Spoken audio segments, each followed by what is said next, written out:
আসসালামু আলাইকুম। আরোগ্য হোমেল রাজশাহী।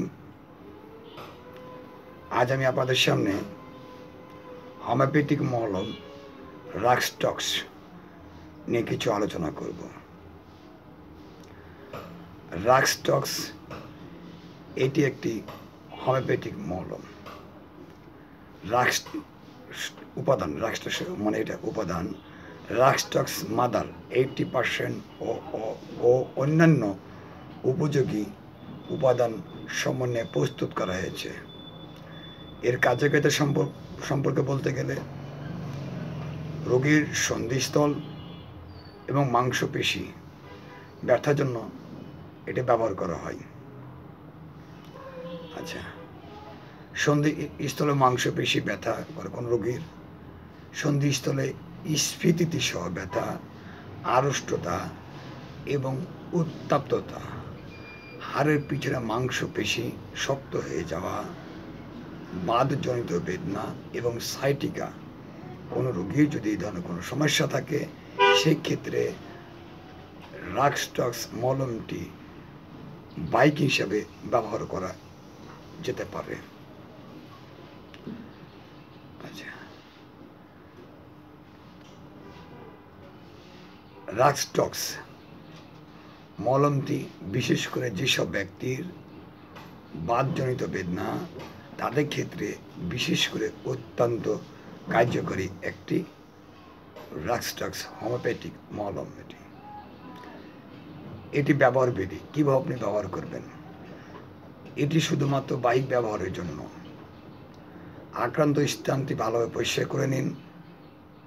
প্রত্যেক দিন সকালে, দুপুরে, বিকালে ও রাত্রে ব্যবহার করুন, অথবা একজন রেজিস্টার্ড হোমিওপ্যাথি চিকিৎসকের পরামর্শে ব্যবহার করুন। বিশেষ সতর্কতা, এই মলম ব্যবহারের সময় বিশেষ সতর্কতা অবলম্বন করতে হবে। শিশুদের নাগালের বাইরে রাখতে হবে। এই মলম ব্যবহারের সময় চোখের সংস্পর্শে না যেন আসে, সেটা থেকে দূরে থাকবেন। আচ্ছা, স্বাভাবিক তাপমাত্রায় আপনাদেরকে সংরক্ষণ করতে হবে, শীতল ও শুষ্ক স্থানে রাখতে হবে। এটা পাওয়া যাবে 10 মিলিগ্রাম আছে, 20 মিলিগ্রাম আছে। এটি অ্যামোনিয়াম টিউবেশন তো এটাকে পাওয়া যায়। এটা বিভিন্ন কোম্পানি হয়ে থাকে, সেটা আপনার দেশি, ইন্ডিয়া, আমাদের দেশের বিভিন্ন কোম্পানি আছে, যেটা মনে হয় সবগুলো ভালো, আপনারা ব্যবহার করতে পারেন। আপনাদেরকে এটা মানে বিদায় করা হওয়ার আগে আমি একটা আপনাকে বলে রাখি যে আমার একটা ওয়েবসাইট আছে www.aroghomeohall.xyz। লগ ইন করে আপনারা আরও বিস্তারিত অনেক কিছু জানতে পারবেন। আর আরেকটা কথা বলছি, আমার এই চ্যানেলটি কে কোন জায়গা থেকে দেখছেন, কোথা থেকে দেখছেন, লাইক কমেন্ট করে জানিয়ে দিন। যারা আমার চ্যানেলটি এখনও সাবস্ক্রাইব করেননি তাদেরকে আমি সাবস্ক্রাইব করার জন্য অনুরোধ করছি। যা বাকি একটা কথা বলতে চাই, যেসব মহিলারা বন্ধা বাচ্চা হয় না, দেশে এবং দেশের বাইরে বহু চিকিৎসা নিয়ে কোনো সুফল পাননি, এক পর্যায়ে তারা হতাশার মধ্যে আছেন যে বাচ্চার হবে না, আমি তাদেরকে বলছি আপনারা হতাশ হয় না, আল্লাহ উপরে ভরসা রাখুন। আল্লাহ যে সহায়তাকে অবশ্যই এটি সম্ভব।